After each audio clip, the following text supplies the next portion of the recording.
Et toi, oui, toi, qu'est-ce que j'ai appris? Tu n'as toujours pas lu du Jacques Zack? Non mais vraiment, vraiment, sur les ailes d'un papillon? Les morsures du passé?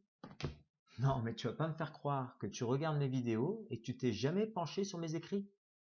Bon, je t'offre une deuxième chance. C'est bientôt Noël, si tu as des cadeaux à faire ou si tu veux te faire plaisir, tu passes par moi. Certifié, satisfait ou remboursé. Et sur ce, je te laisse regarder ce retour de lecture. Je voulais aujourd'hui vous faire un retour de lecture sur le dernier bébé de Cétro, La Grande Puanteur.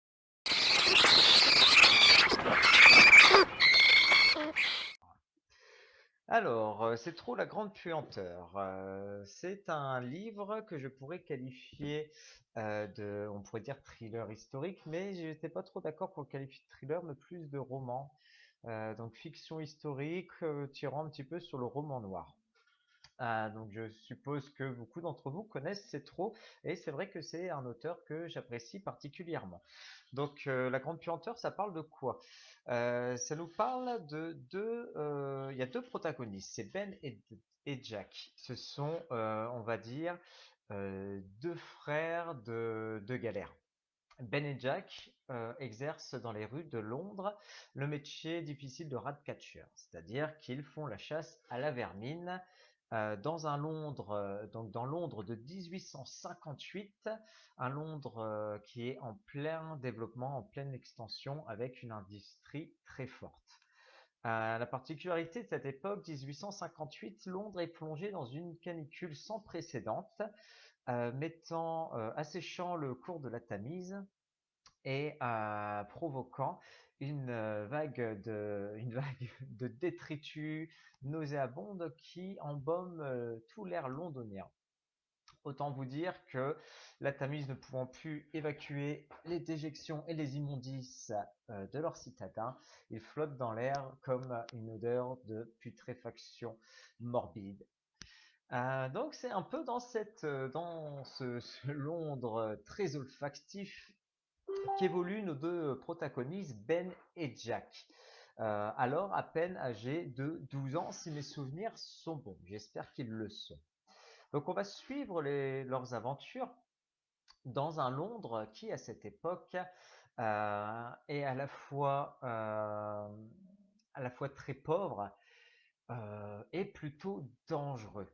Dans les petites ruelles, on peut à la fois tomber sur des escrocs, des escrocs de la même trempe que Fenris, un des personnages de ce roman, un escroc sans honneur qui est aussi l'ancien mentor de Ben et Jack.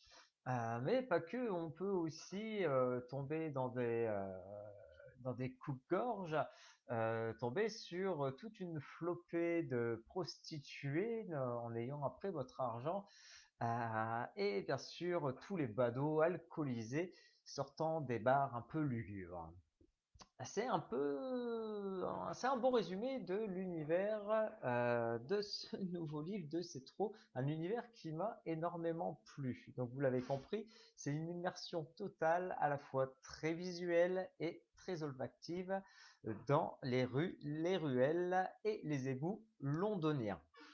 Donc j'avais cité Fenris, un des personnages importants dans l'histoire, et j'aimerais aussi citer Stanley, personnage très original qui, de son état de cocher, fait figure de père pour nos deux petits ratcatchers.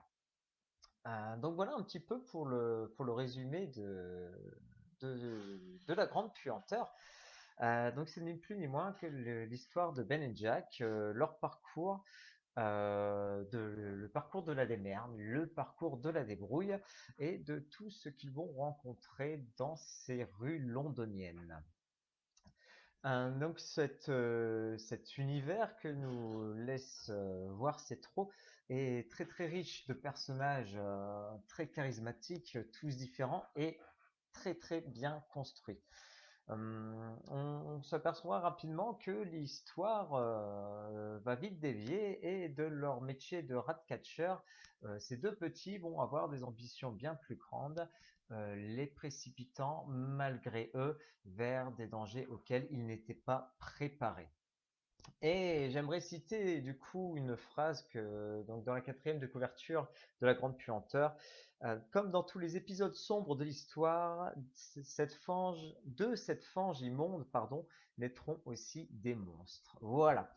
Donc autant vous dire que l'intrigue dans ce nouveau livre est particulièrement sordide et addictive. Je n'en dis pas plus, je peux juste vous dire que pour moi, avoir lu La Grande Puanteur, ça a été un peu une claque parce que je n'étais pas habitué à ces thrillers, romans historiques et finalement, même si j'avais quelques craintes, eh bien, je n'ai pas du tout été déçu. C'est un livre qui se lit extrêmement bien, et encore une fois, l'auteur m'a surpris par rapport à sa faculté de modifier totalement son style en fonction du monde dans lequel il veut nous plonger. Eh bien, c'est trop, tu as réussi cet exploit de me mettre la tête complètement immergée dans la fange de la Tamise et je t'en remercie infiniment. C'est un très très très bon livre que tu nous as écrit là. Félicitations.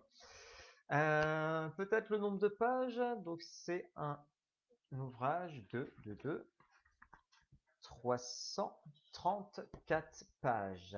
334 pages sans aucun temps mort, avec des péripéties et des personnages attachants. Je vous recommande vivement de vous précipiter sur celui-ci.